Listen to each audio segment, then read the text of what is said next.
Mr. Speaker, thank you for your remonstrations, but I have to tell you, speaking for myself, puerile playground insults from the maple syrup MAGA don't bother me one bit. Ooh, snap. Oh, yeah, that's funny. Food jokes in the House of Parliament. Yeah. How do you start your day? Lining up for the food bank thanks to the Liberals?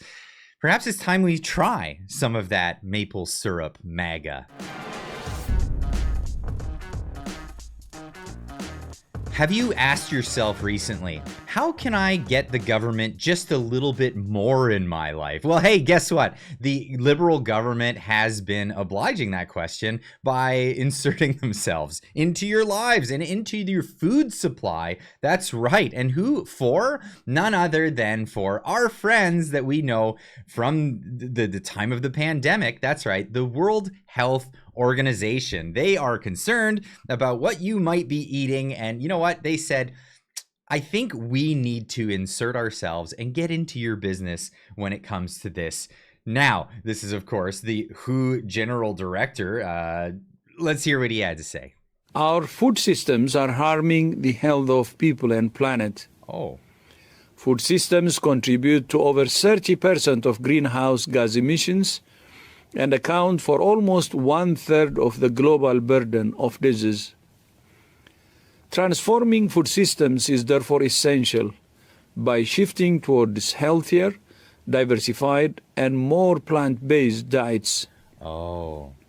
If food systems delivered healthy diets for all, we could save 8 million lives per year.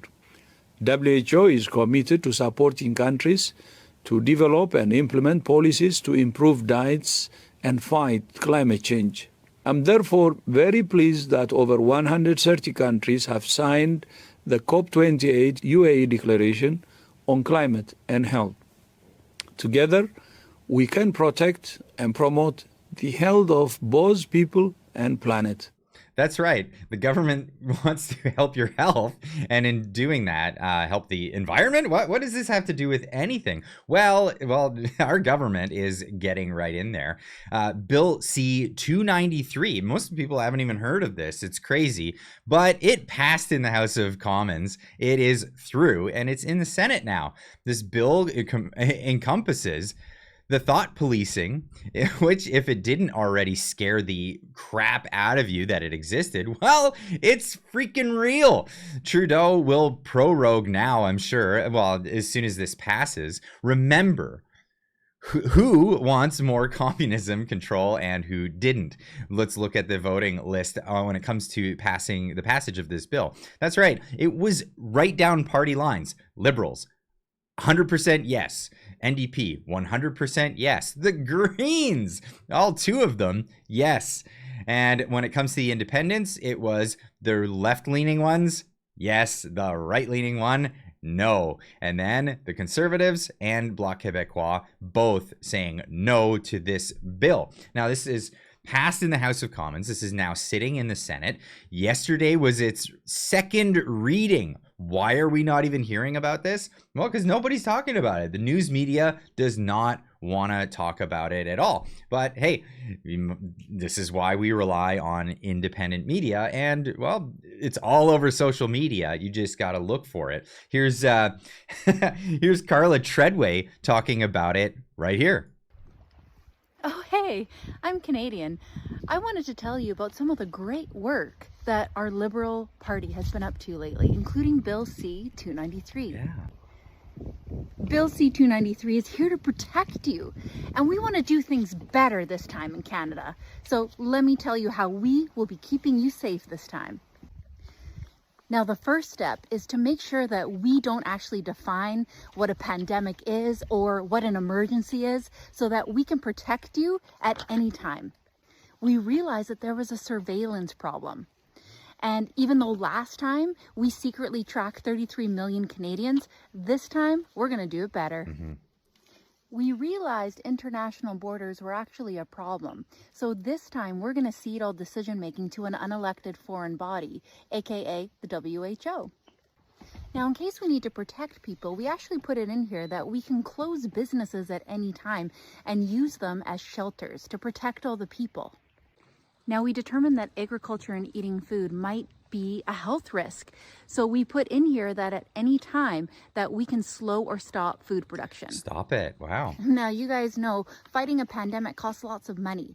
So in case we need more of it, we want to be able to freeze assets, redirect them, and even nationalize industries if we have to. Hey, let's make the Emergency But Act because law. we're serious about keeping you guys healthy, we also want to be able to expropriate any kind of private property, land, and seize it for pandemic-related causes. Oh, wow. Don't worry, you're going to own nothing. You'll be happy, you'll be safe, and you'll be healthy. Hey, why not? Why not? This sounds great. If this sounds great to you, well, you're an idiot. Obviously, this is an infringement on our rights as individual sovereign people in the world. It's crazy. As citizens of this country, we have a Charter of Rights and they want to stomp all over it. Of course, they've been stomping all over it in recent times. And she's not the only one sounding the alarm bell. I had Dr. Sylvain Charlebois on the show, the famously known as the food professor. He was on sounding the alarm bell. The intent of the bill is to allow governments to prepare for the next pandemic. Mm-hmm. The spirit of the bill is way beyond that.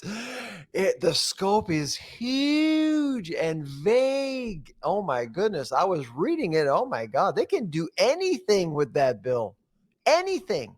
Now, my section L, has to do with the agri-food sector. And that's when I really got concerned, because that's where you can actually really feel the spirit of the bill. So in that section, it mentions that we need to de-risk, and I'm using my own words, of course. I'm not rereading you the articles of Section L, but basically the second item is mentioning that we need to de-risk animal production.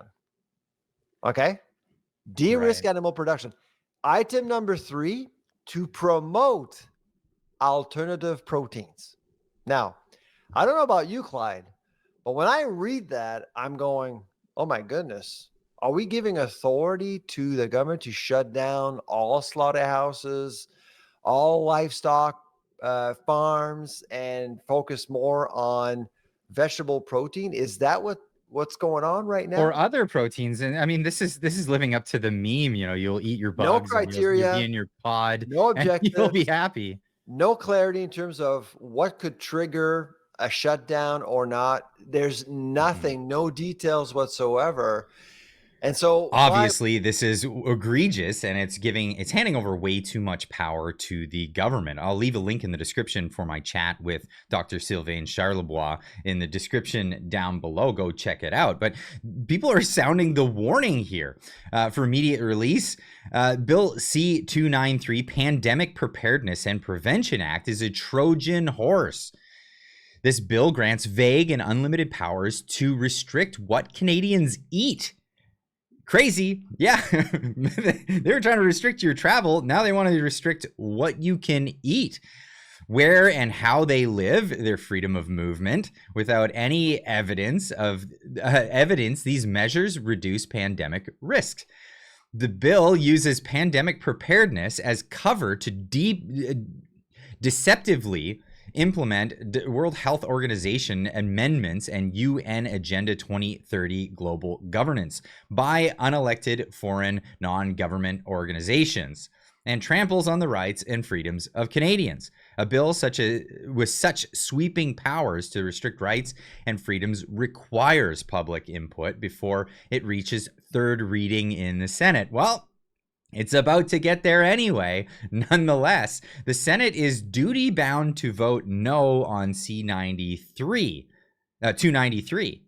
Now, Blacklock's reporter Tom Korski said, why did the cabinet refuse to permit a judicial inquiry into pandemic mismanagement? Well, this is crazy. I'll leave a link in the description. You can see how this bill, C-293, presumed to risk to reduce the risks of the pandemics? Well, it's vague.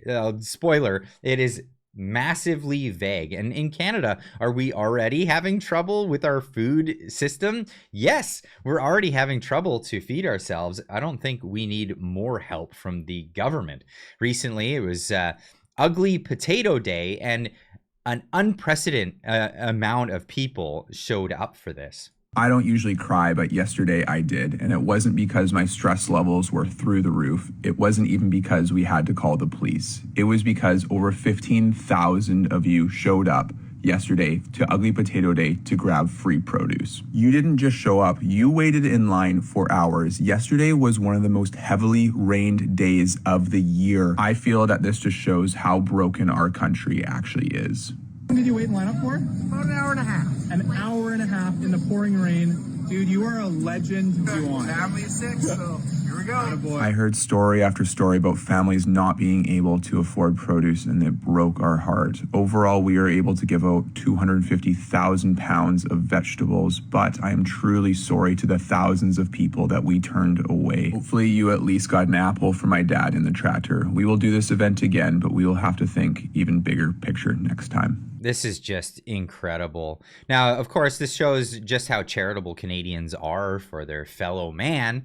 But what are we doing? What are we doing? We're signing over more authority to the government, who's mismanaged basically every single thing that they've put their hands on. Why is it that we're going to give them more authority to do more and get more involved in our lives? Of course, the question at the beginning was, how do we get more government into our lives? Well, of course, that's a facetious question. How do we get the government out of our lives is the reality of the situation. Less government, more liberty will bring about a better Canada for the future. Anyway, leave a comment in the comment section down below. Let me know what you think about all of this. And of course, we'll see you in the next one. Keep on trucking.